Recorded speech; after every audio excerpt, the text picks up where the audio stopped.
Welcome to day 15 of the 30-day holiday video challenge. Today, we're making an apple basket cake. Hi there, foodie friends. My name is Carly, and welcome to my channel, Adventures in Yum. Before we get to today's video, I have a passion for learning about creating and trying new foods, drinks, and especially desserts. If you want to join me on my yummy adventures, and especially for this challenge, then please make sure to hit subscribe and turn on notifications so that you'll know when I upload new videos every week. Now, let's get into today's video. First, we're going to assemble this cake. We add a dollop of buttercream to keep the cake from sliding on the cake board.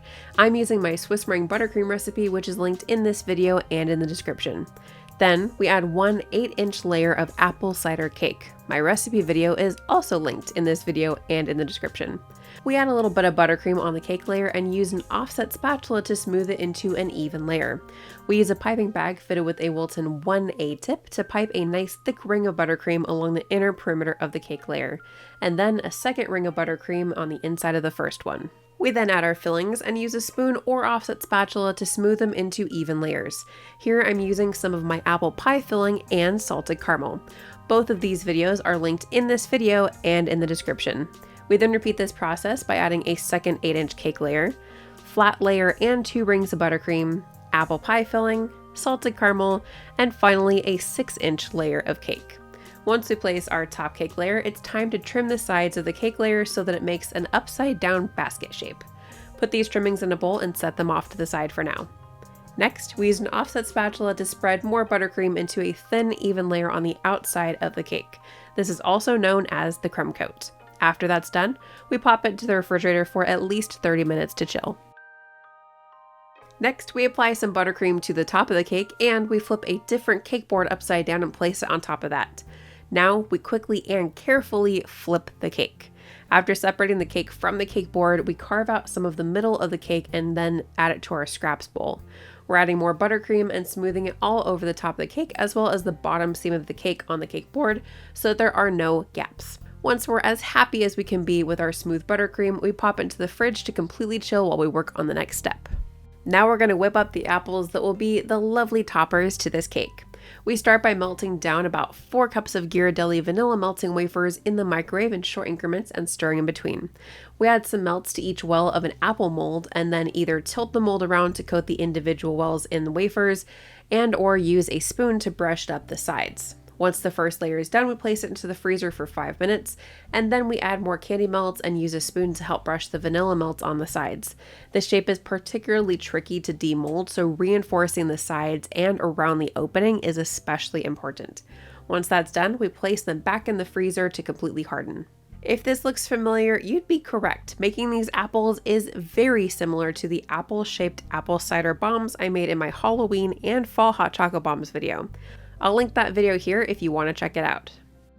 While the apples set, we're mixing up our cake pop mixture that will be used to fill the apples. Using the scraps from the trimmed cake as well as extra apple cider cake I made in a sheet pan, we mix everything until it's well combined. Once it's a nice cake pop dough consistency, we add some to each well of the apple mold. I decided to also make a little well in the cake pop mixture to add some caramel and apple pie filling. We finish filling the apples almost to the top and then add some of the vanilla melting wafers. We place that in the freezer for a while until they are completely solid, which will make them a little bit easier to remove from the mold. After the apples are fully frozen, we remove them from the mold. This feels like it takes forever, but we have to be very careful as to not break the shells of the apples. We then let these sit at room temperature for a couple of hours because they develop some condensation on the outside and we can't decorate them when they're like that. While the apples come to room temperature, we're making the stems of our apples. For all of the details on how to make the stems, make sure to check out that Hot Chocolate Bomb video because all of the details are there. Instead of using edible glitter to decorate the apples, we're using a mixture of Wilton food gel colors and some extract. Here I'm using lemon because that's what I had on hand. Once our apples are pretty much at room temperature, we wipe off any condensation and then use a food brush to paint the apple. We want to paint vertically on the apple to make it look more realistic. For this cake, I decided to do a variety of colors for the apples. I even painted some a light red, let that dry for a while, and then went over it with orange for added depth.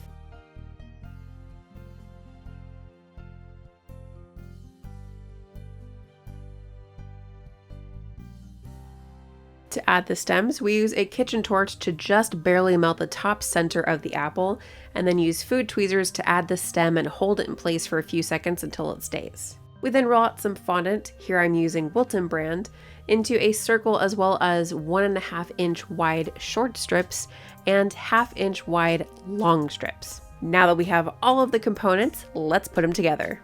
Before we finish this super fun cake, if you're getting value out of this video, then please make sure to hit that like button, click subscribe, and ring that bell to be notified about my latest video. We add a little bit more buttercream, smooth it, and then we cover the top with a layer of fondant. We smooth out that fondant, cut and remove the excess, and then add vertical strips of fondant on the side of the cake, leaving little spaces in between each one. Next, we add vertical strips of fondant overlapping the ones that we just placed, making sure they cover the gaps. We then use a large food brush to paint a mixture of brown food gel and extract onto the fondant strips. We paint them only in an up and down motion to create a wood grain effect. I also realized that adding some tiny dots of just food gel color and painting them vertically really added to the wood look of this cake. We then add our thin strips of fondant and wrap them around the bottom, top, and middle of the cake. We then use black food gel mixed with extract to paint horizontally on these strips of fondant. If we get any on the brown colored fondant, we can use a brush to remove some of the color and then slightly blend it into the wood grain. We then carefully add the apples to the top of the cake. 2 quick notes about the apples. First, it takes them a long time to completely dry, so the color can still come off, so try not to reposition them more than once or twice. And second, for extra stability, you can definitely add some skewers or lollipop sticks to ensure that the apples don't fall off. I just had a tiny transport time, so I decided not to add any of that. Once we have our apples placed how we want them, this cake is complete. I've had the idea for this cake for at least a year now, so I'm glad that I finally got a chance to make it. I really love how everything turned out, but I especially love the apples. What's your favorite part of this cake? Drop that in the comments below. And if you're wondering where this cake went, I gave it to a couple of dear family friends who recently celebrated their 50th wedding anniversary, and they were super excited when they saw this cake. You can also find this apple basket cake on my website, adventuresinYum.net. The link is in the description below. Make sure to come back tomorrow for day 16, where we'll be having some fun with crescent dough and making something that is perfect for fall brunch. If you're interested in checking out some of the products that I used in this video, then please make sure to check out the video description below for their Amazon links. Thank you so much for joining me today, foodie friends. I'll see you next time for another yummy adventure.